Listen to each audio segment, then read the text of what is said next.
Let me start by saying, in your heart, you'd like your own home country to perform very well. However, it has dawned on me that a lot of things went wrong. And I mean completely wrong. I do not know what the issue was with our national team. I'm just kidding with you guys. I know everything that went wrong.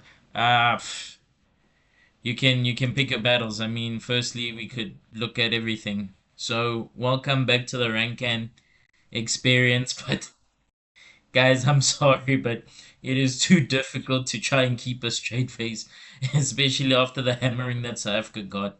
If we're being truthful, the score should have been higher. I think the it should have been 4 or 5. No, man.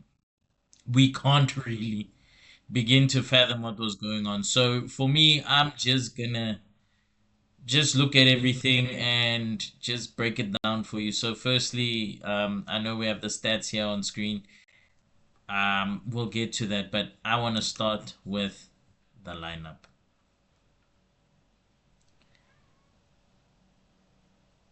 Guys,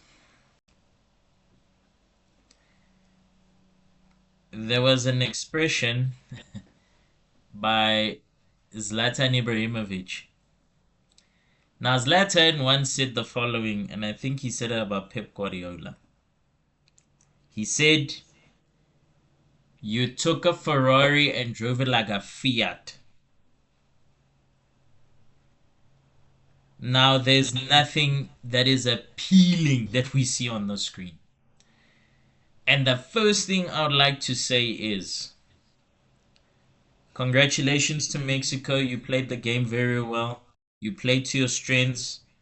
But obviously, it was a home ground advantage. They were doing very well. Raul Jimenez doing what he does best, scoring. But I'm going to highlight a couple of things that really and truly was very annoying about yesterday's match. The first thing I'd like to highlight, and please like, comment, subscribe, tell me what you think. I had a comment on my video that I dropped on Tuesday or Wednesday where they said I don't see Bafana going through the group stages, and you know what? Now it's more seeming to be a situation that is rather likely to happen that they're not going to go through. But as a South African, you'd like to see your nation play in a tournament.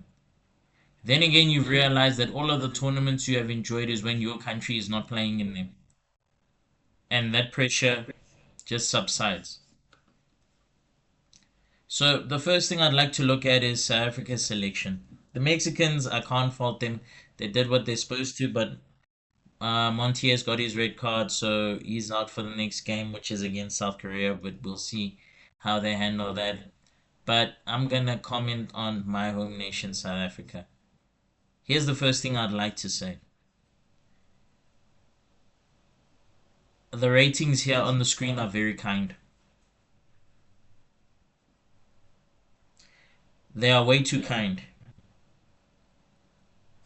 Rangers should be sitting on at least 3 or 2. Foster should be sitting on a 1. Adams should be at least a 6.5. Setola should be a 0. Because really he threw us under the bus. And since when does South Africa try to play haram ball? Since when are we Atletico Madrid? Since when do we play in such a way that is so shambolic and it has the world and their tongues wagging? This setup of playing 5 in the back has a lot of creators and podcasters talking and saying South Africa was cooked before the game even started. Which seems more so.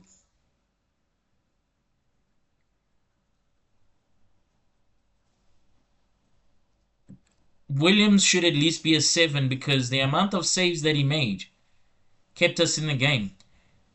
The score is not really a true reflection of what has happened, but tactically speaking, I'm just going to say what South Africa did wrong. And if anyone is on a coach, please, is a coach or a person who's working at an institution for football, please work with me and correct me if I'm wrong. Back five means you are planning to shut up shop and take on so much pressure. We were playing far low block football and it was a flat back five. It was flat. We can see that this formation did not work because it's a formation that they've never played before. And South Africa failed to realize that you must stick to your guns. Also, squad selection. Um, should have been a back four or back three. Okay, we get that. Should have been a back four or back three. If you're playing against a country that is going to play a very high style of football, which is essentially, if you look at what Mexico was playing, it was a 4-5-1.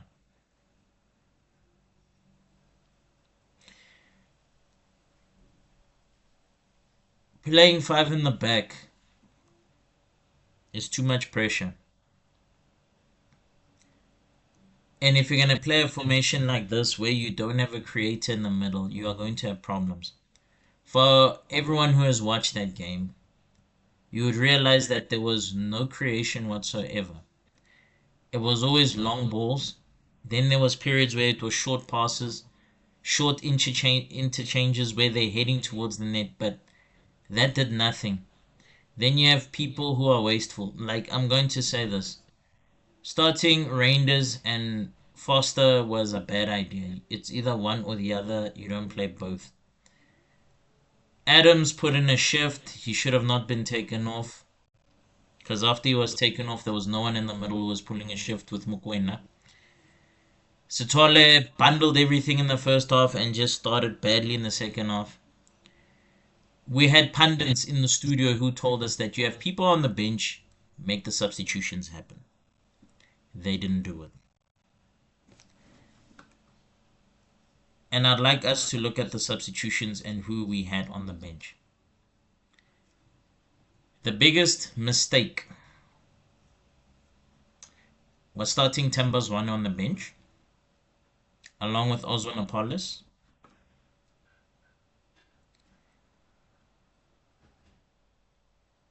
We had Tapelo Maseko, we had Tepang Moremi, we had Rebogile Mufokeng, we had starlets, we had powerful people who could have actually done the job. We had players who could actually pull in a very massive shift. Sorry for the Freudian slip. But for the next match, the squad has to be totally altered. We cannot play the Czech Republic with the same squad again and the same setup. But I can tell you right now, alarm bells are ringing. Ladies and gents, South Africa has not won a game since January against Zimbabwe. You can go look it up. It's a problem. We're talking about this. Fine. Let's go to the stats. Just give me a moment. True reflection of the game. Please look at this image over here of how many chances were created, how many shots were taken in comparison.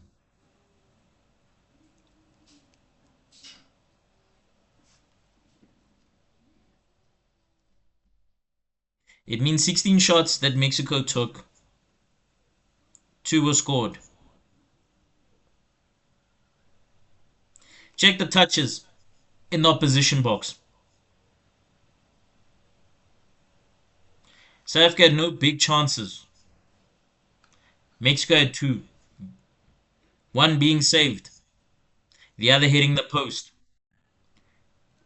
The biggest talking point is the XG. Look at that. Look at that XG over there. 0.07. Oh, we are 007. We're missing. Who are we? Florian Wirtz at Liverpool. It gets worse.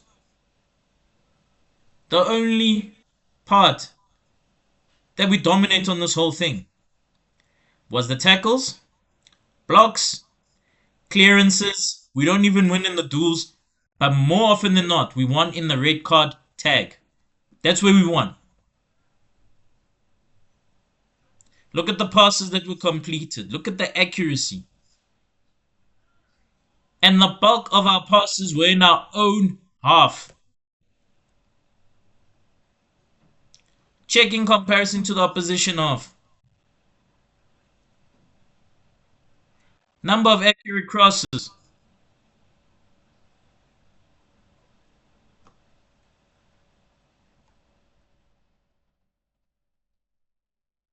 What is going on here? Seriously, what is going on? What has gone so badly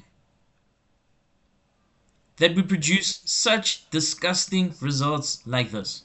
What has gone on?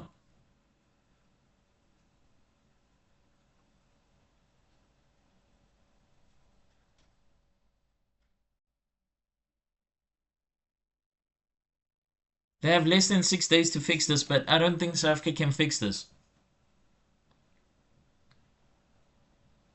Don't get me started about the refereeing. The refereeing, yes, we all know the refereeing was just not. It was not up to standard because how do you give 3 red cards in an opening game?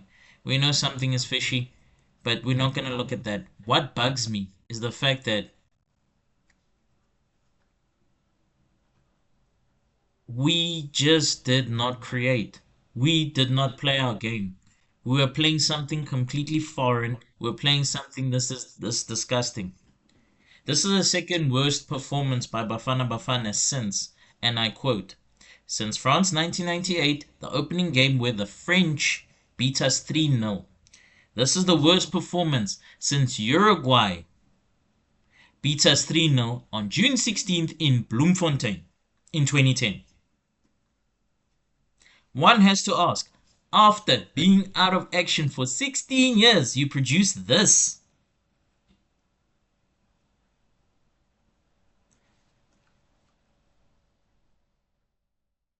I'm just going to be blunt. If South Africa wants to do something well and they actually want to go to the next round, I don't know. They have to change their squad. There's a couple of players who are not pulling their weight. There's maybe would say 75% of players who belong there. There's another 25 who don't belong. There's people who they've been giving a lot of chances and a lot of passes, and they're not delivering. Then it's also the fact that the squad lineup and how everything is set up is just horrendous. Since when does South Africa play 5 in the back? Mexico, we know, is a team that would attack you and pepper your goals. Let's look at the table now. South Africa is dead last. And here's the problem. For qualification for the next round, South Africa has to win all of their games, firstly, which is going to be a very tough ask. Secondly, depending on how the other groups go, our disciplinary record is going to count against us because of all the cards that we accumulated in yesterday's game.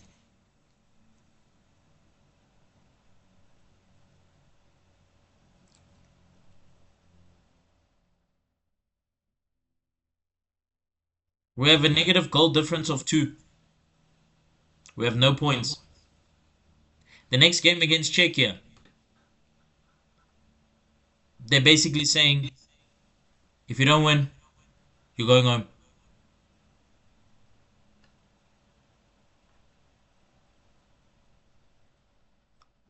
Forgive me if I seem like I have a bit of angst or anger towards my national team, but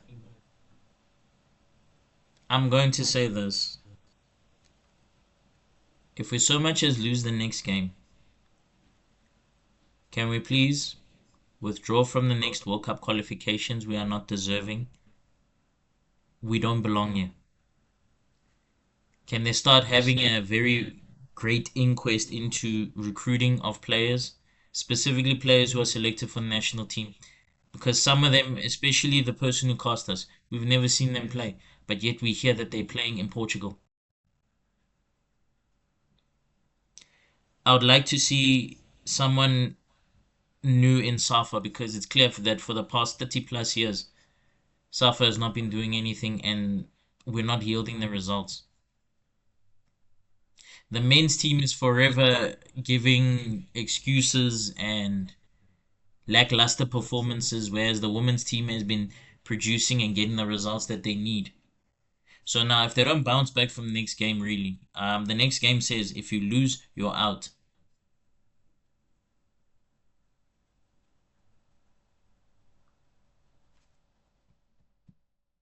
Hmm, hmm.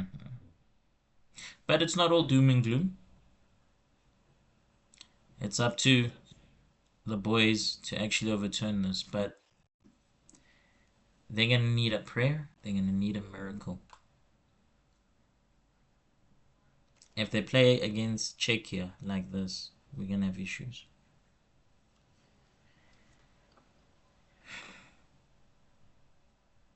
All right. Please leave your comments, like, comment, subscribe. But yeah, peace.